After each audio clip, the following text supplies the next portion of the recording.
감사드려요. 네 분이 특성을 하셨는데, 근데 요즘은 그렇지는 않겠지만 우리 이수영 집사님 집에서 김재원 집사님이 왕이에요? 지민이한테 물어봐야 되나? 누가 왕이야? 지민이. 엄마가 쎄? 아빠가 쎄? 몰라? 우리 집은 바로 나와. 최연수 누가 쎄? 엄마가 쎄? 아빠가 쎄? 엄마가 쎄잖아. 주권이라죠. 주권을 누가 쥐고 있냐예요. 근데 한국은 아무리 그래도 아직까지는 우리 지권사님이나 우리 집사님 그 세대에서 아빠들의 그 남성 가부장적인 문화가 그대로 아직까지 오는 거예요. 그래서 딸만 있는 집은 아들 하나 있어야 되는데 라는 이런 생각도 하죠. 아들이 든든하다고 얘기를 합니다. 그렇기 때문에 아직도 전 어린 시절 그 생각이 나요. 할머니네 가거나 외갓집에 가면은 밥상이 두 개잖아요. 그지? 남자들만 앉아서 먹는 것과 그 옆에 이제 여자분들하고 애들하고 이렇게 먹는 밥상이 있죠. 근데 주권이 어디에 있었어요? 가정의 주권이 그 시대에는 아버지에게 있었단 말이에요. 국가적으로도 그래요. 주권은 국가의 절대적인 거예요. 어려서도 아버지가 이놈 하면 그냥 법인 거예요. 가정에서요.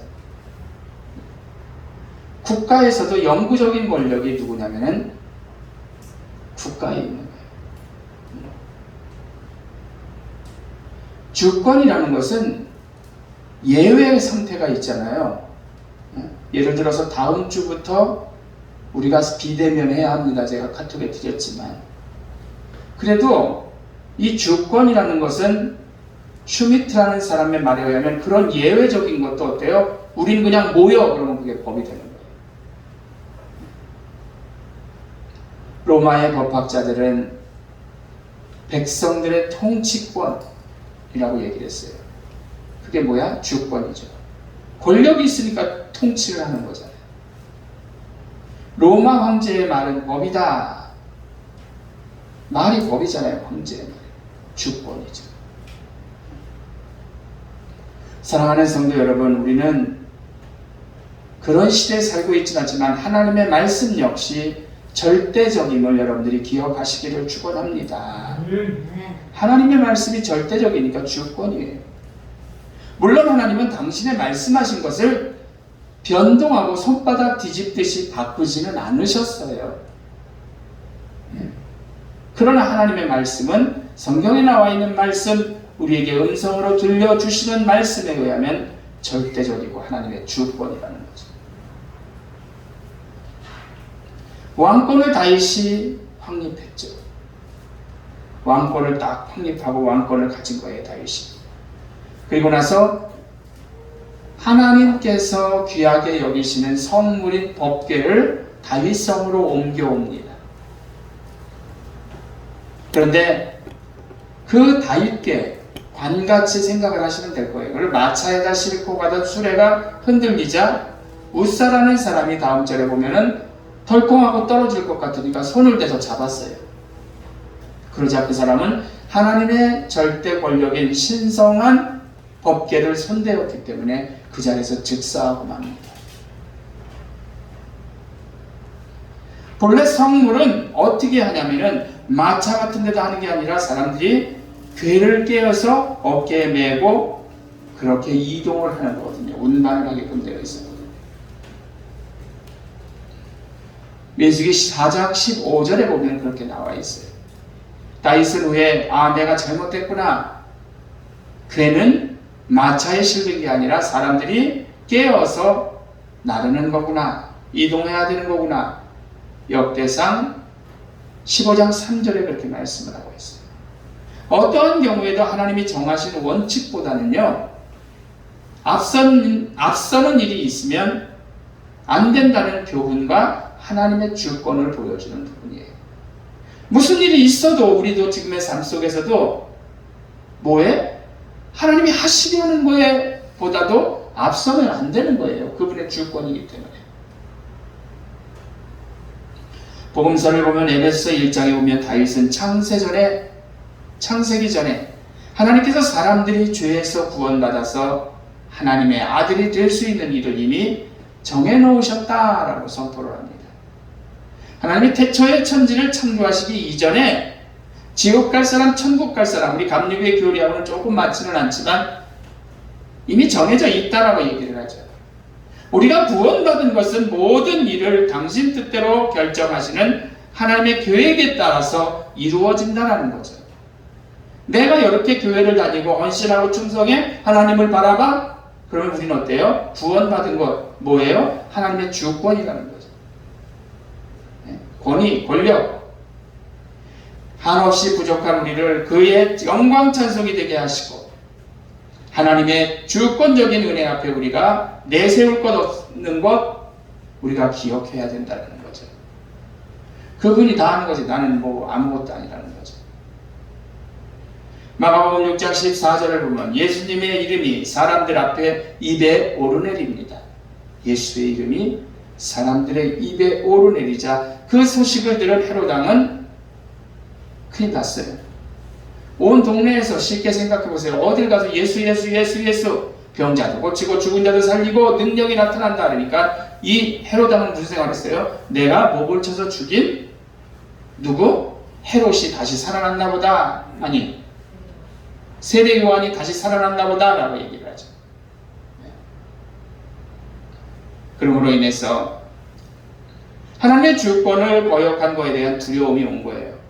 세례 요한을 죽이는 것은 하나님의 주권을 자기가 위반했다는 것을 스스로 아는 거죠. 그러니까 예수님이 하나님의 아들이라는 사실을 알지 못했던 거죠. 여러분 요즘이야 가부장적인 사회 구조가 아니죠. 나름대로 여성 인권이 많이 향상이 되어서 유산 분배도 딸에게도 똑같이 법적으로 가능합니다. 분배가. 그런데 과거에는 이유 없는 아버지의 주권이 있었습니다. 이유가 어디 있어요? 그냥 아버지가 결정하면 끝나는 거죠. 마찬가지로 전능하신 하나님께서는 우리에게 자유를 주셨죠. 모든 것을 다 할애해 주셨죠. 그렇지만 우리가 잘 못 가거나 마귀의 종로로 타거나 우리를 천국으로 이끄시는 일에 하나님은 절대적 권리를 가지고 계신 줄로 믿습니다. 웬만한 거 소소한 걸 우리가 다 알아도록 하는 거예요.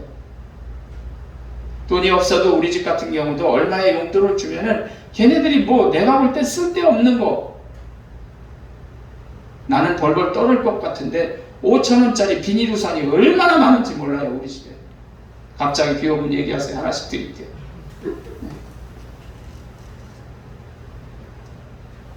그런 거 쓰는 거 가지고 뭐라고 안 하죠. 저도 걔네들에게 할애를 한 거니까. 그렇지만 큰 거를 집을 판다? 이사를 한다? 그건 내 주권이죠.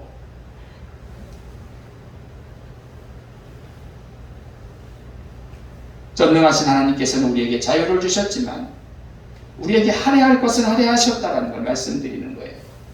그렇지만 우리를 천국으로 이끄시는 일, 집을 팔 때 엄마 아버지가 결정하는 것과 마찬가지로 절대적 권리를 천국으로 인도하는 것은 하나님이 가지신 줄로 믿습니다. 여러분 살인을 위한 교본이라는 게 있어요. 이 책이 자살하는 방법에 대해서 얘기를 해줍니다. 작가는 이 책머리 부분에서 만약 당신이 하나님께서 당신의 운명을 좌우하신다고 생각하신다면 더 이상 읽지 마시오. 무슨 말인지 아시겠어요? 책이 있는데 자살하는 법이 나와 있는 거예요. 그럼 다 읽어야 자살하는 법을 알고 그대로 실행할 거 아니에요. 근데 만일 당신이 하나님께서 내 생명을 좌지우지한다라는 거, 주관하신다라고 생각하면 읽지 말라라는 거예요. 하나님이 주관하는데 왜 네 멋대로 죽냐라는 거죠. 누가 궁극적으로 사는 것과 죽는 것을 지배하고 있을까?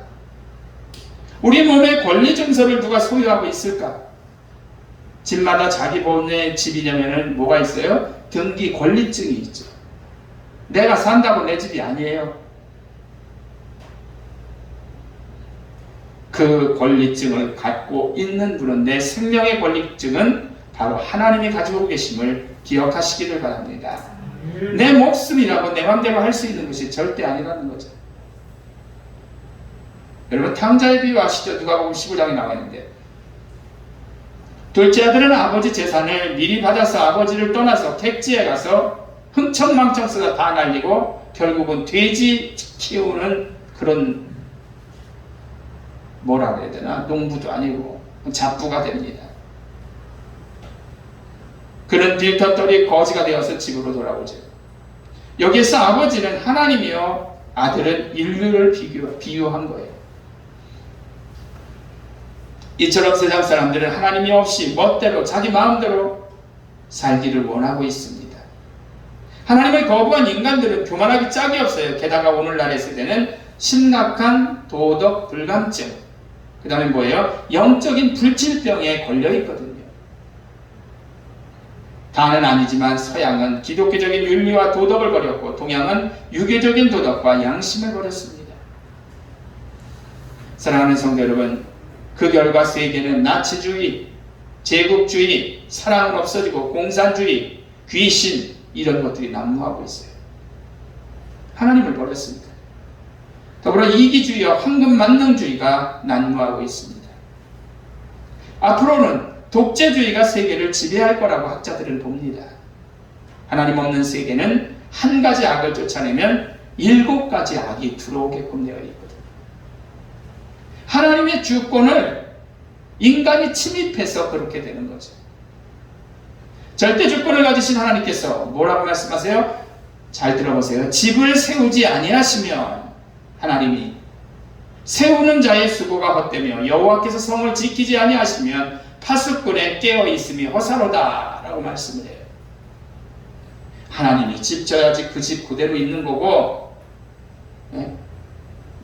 내가 아무리 수고해봤자 하나님이 함께하지 않으시면 허사라는 거죠. 주님의 제자들도 하나님의 주권과 권능을 무시했습니다. 자기들의 힘과 능력으로 전도하고 귀신을 쫓아내려고 노력을 했었죠. 돼요? 안 돼요? 하나님의 주권을 힘입지 않으니까 안 되죠. 사랑하는 성도 여러분, 성경에 보면 이스라엘 백성들은 하나님의 자녀들이었습니다. 지금도 그렇죠. 심지어 당신의 자녀들에게도 불구하고, 자녀들임에도 불구하고 하나님의 주권에 도전할 때는 가차없이 형벌을 받았죠. 하나님이 엄청 사랑하셔서 이스라엘 백성들을 출애굽시키면서 시와 때도 없이 돌보시고 함께 하셨잖아요. 그런데 자기 하나님의 주권에 그들이 침입을 하면 영락없이 가차없이 그는 벌을 내리셨단 말이에요. 시내산 십계명 사건을 하실 것입니다. 금을 모아서 뭐예요? 그 우상단지를 만들어버리니까 하나님이 그 사람들을 다 죽이셨죠. 이스라엘 백성이 출애굽할 때 바로는 끝까지 막으려 했습니다. 하나님의 주권에 도전한 거죠. 이로 인해서 10가지 재앙으로 인해서 집집마다 초상이 나고 나라가 엉망이 되어버렸죠.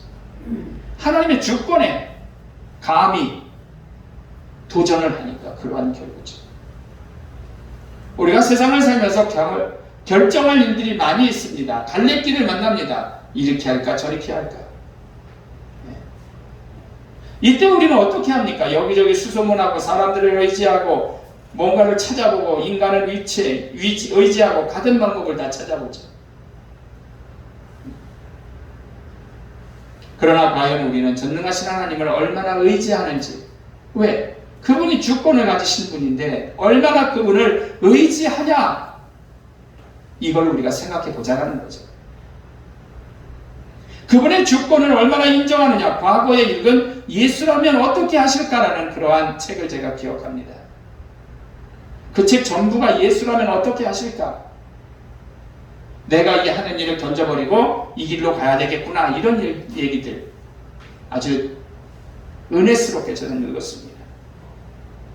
그분의 주권을 얼마나 인정하느냐, 과거에 읽은 예수라면 어떻게 하실까, 그 책을 보더라도 정말로 주님의 주권을 인정하고 그대로만 가는 사람이 승리하더라고요.